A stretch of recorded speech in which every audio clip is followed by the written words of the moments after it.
In the UK North Sea, the era of field-by-field operations is effectively over.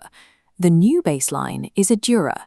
This 50-50 joint venture between Shell and Equinor serves as the blueprint for how operators manage the transition of a maturing energy basin.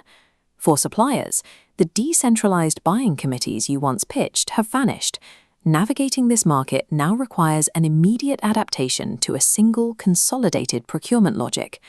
Adura operates with massive physical scale. The venture absorbed 1,200 employees and 12 producing assets, alongside the integration of two major flagship developments, Rosebank and Jackdaw.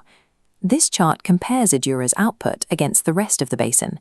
With a projected 140,000 barrels of oil equivalent per day in 2026, it is officially the UK North Sea's largest independent producer. This unit cost breakdown shows the economic logic of the merger. By pooling these 12 assets, the partners spread fixed operational costs across a larger volume, while sharing the significant financial burden of late-life decommissioning. This consolidation was accelerated by the UK's Energy Profits Levy. Under the current tax regime, standalone asset investment became marginal, making capital efficiency through a single vehicle mandatory. The venture functions as a defensive financial vehicle, engineered specifically to extract maximum cash flow from the basin's remaining high-value barrels as individual fields decline. Adura projects that Rosebank and Jackdaw will generate £8 billion of direct UK investment. However, this consolidation also created a single, highly visible target for public and political scrutiny. This flow diagram shows the primary tax controversy. Campaigners estimate that Shell could avoid £1.3 billion in UK tax by routing its liabilities into Equinor's accumulated losses and allowances. Beyond tax, the entity faces operational friction.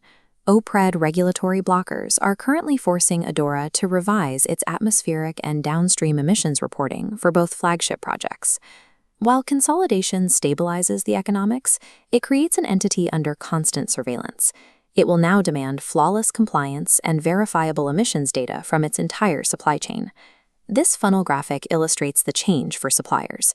Adura takes dozens of individual field-level purchasing decisions and collapses them into a single procurement standard and a restricted, approved vendor list.